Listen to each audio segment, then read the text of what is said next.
Hello students and very good evening. कैसे हैं आप सभी? आई होप आप सभी ठीक होंगे और आपके एग्ज़ाम की तैयारी भी अच्छे से चल रही होगी। आपके पास बहुत कम समय है, लेकिन हिस्ट्री का जो पेपर है ये फर्स्ट ईयर का ये काफ़ी लेट है अभी, तो इसकी आप अच्छे से तैयारी कीजिए।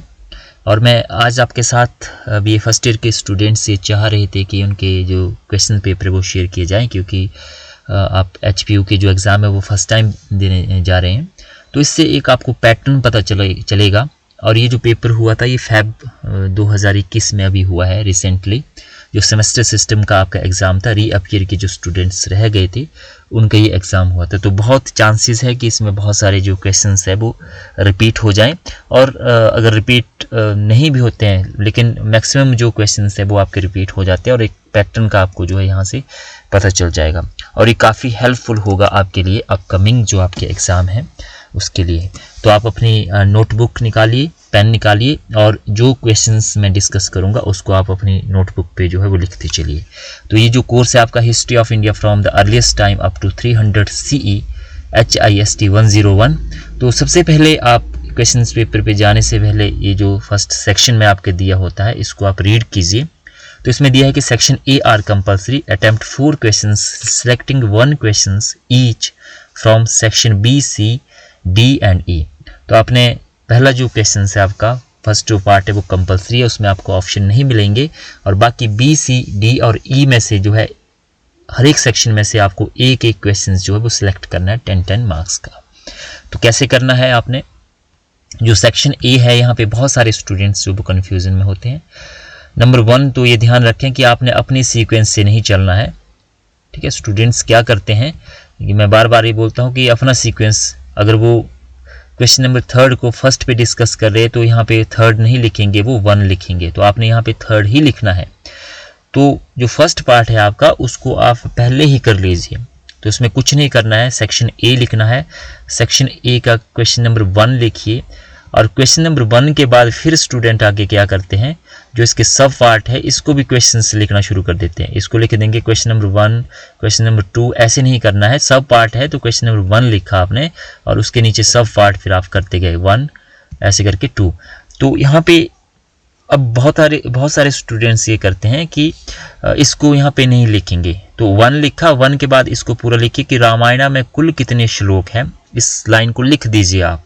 जो बड़े 10 नंबर के क्वेश्चंस है वहाँ पे सिर्फ आप क्वेश्चन नंबर डालिए और आंसर दे दीजिए, लेकिन यहाँ पे क्वेश्चंस भी लिखिए और उसके नीचे फिर दूसरी सेकंड लाइन में जो है उसका आंसर दीजिए। तो आंसर में स्टूडेंट्स क्या करते हैं कि ABC लिख देंगे, कि अगर इसका आंसर C है तो वो C लिख देगा यहाँ पे।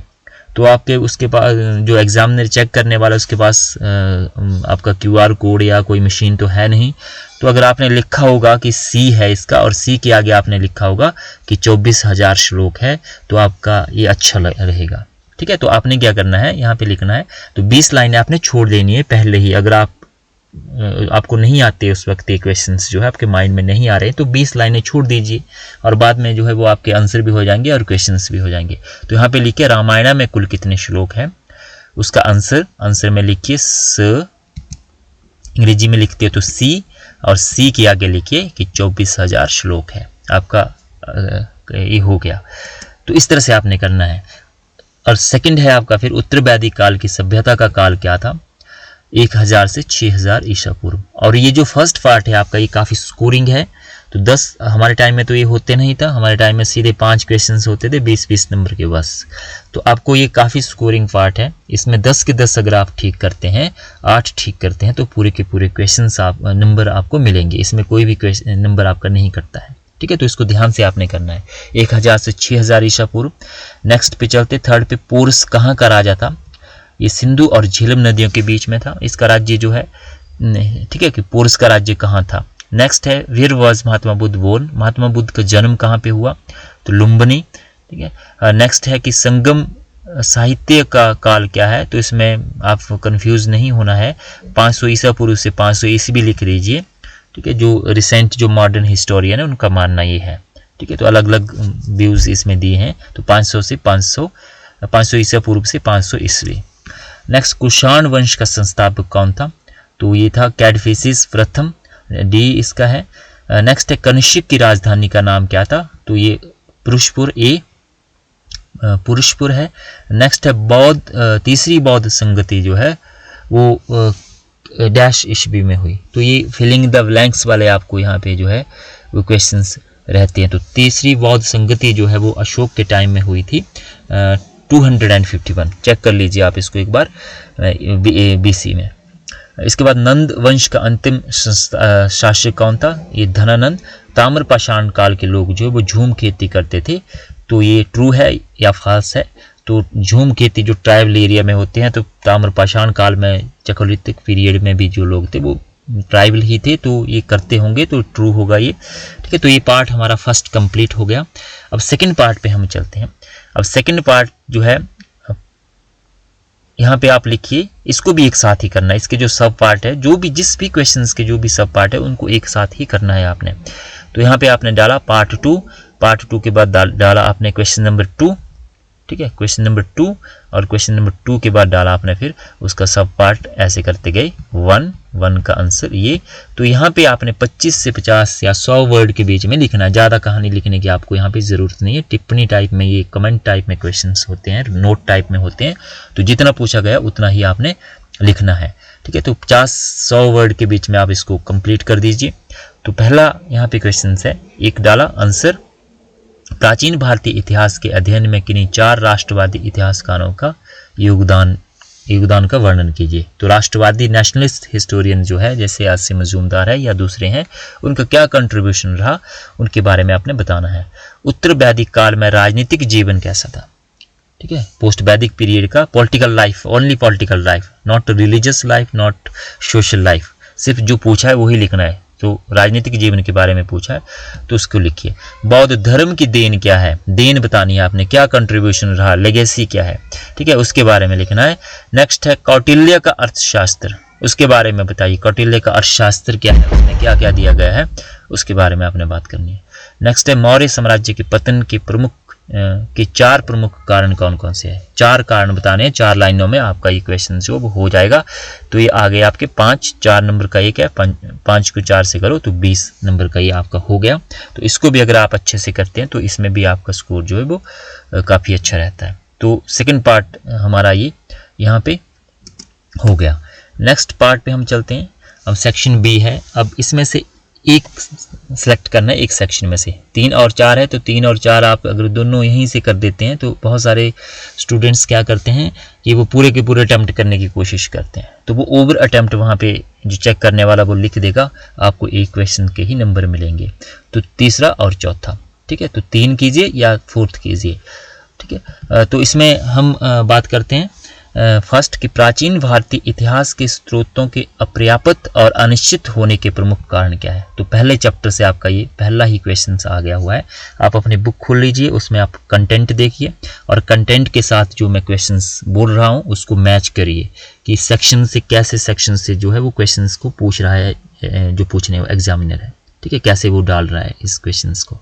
ठीक है, तो जैसे यहाँ से आ गए, फिर नेक्स्ट पूछ रहा है कि नवपाषाण कालीन की सभ्यता का वर्णन कीजिए। तो ये आपका जो है वो फर्स्ट यूनिट से इस तरह से, तो 10 नंबर का हो गया। इंट्रोडक्शन से स्टार्ट कीजिए और कंक्लूजन पे ख़त्म कीजिए और पॉइंट बीच में लिखिए। इस पर मैं एक वीडियो भी बनाऊंगा कि कैसे आपने अटेम्प्ट करना है, तो यहाँ पे मैं इसको ज़्यादा डिटेल में डिस्कस नहीं करूँगा। सेक्शन सी पे चलते हैं। सिंधु घाटी की नगर योजना के बारे में आप क्या जानते हैं? नगर निर्माण योजना के बारे में आप क्या जानते हैं? तो ओनली टाउन प्लानिंग पूछा है। यहाँ पे आपने social life, culture life, religious life इस तरह से लिखते हैं तो ये रेलिवेंट नहीं होगा क्वेश्चंस आंसर। आपने ओनली टाउन प्लानिंग के बताना है कि उसकी नालियों की व्यवस्था कैसी थी, घरों का डिज़ाइन कैसे था, ठीक है, लेआउट उसका क्या था, सड़कें कैसी थी, उसका ड्रेनेज सिस्टम कैसा था, उसके बारे में आपने यहाँ पे बात करनी है। तो ये सेकंड यूनिट है आई थिंक, और यहीं से पूछ रहा है कि ऋग्वैदिक आर्यों की राजनीतिक, सामाजिक और धार्मिक जीवन के बारे में बताइए। 3 कंपोनेंट है यहाँ पे। पॉलिटिकल लाइफ के बारे में बताना है सीक्वेंस से, जैसा ये सीक्वेंस है वैसे ही आपने आंसर देना है।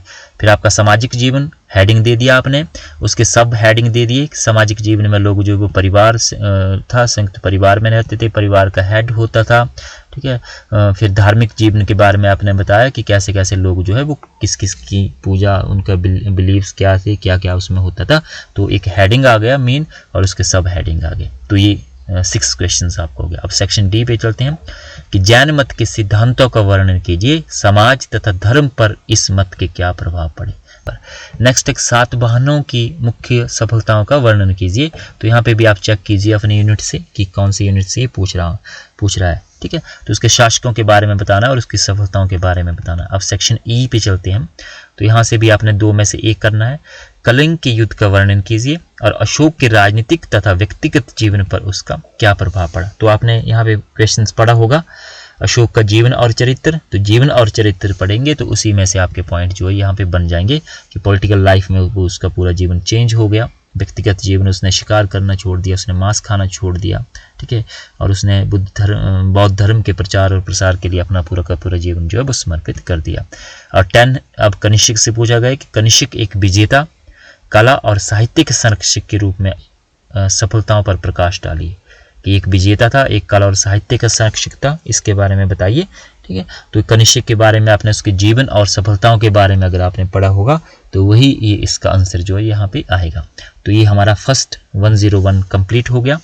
अब हम नेक्स्ट की दूसरी वीडियो में मैं बात करूँगा, एक साथ ये नहीं होगा। तो अगर आपकी कोई क्वेरी कोई क्वेश्चन हो तो आप पूछ सकते हैं। Thanks for watching, thank you very much. I hope इससे आपको जो है वो हेल्प मिली होगी, काफ़ी हेल्प मिली होगी।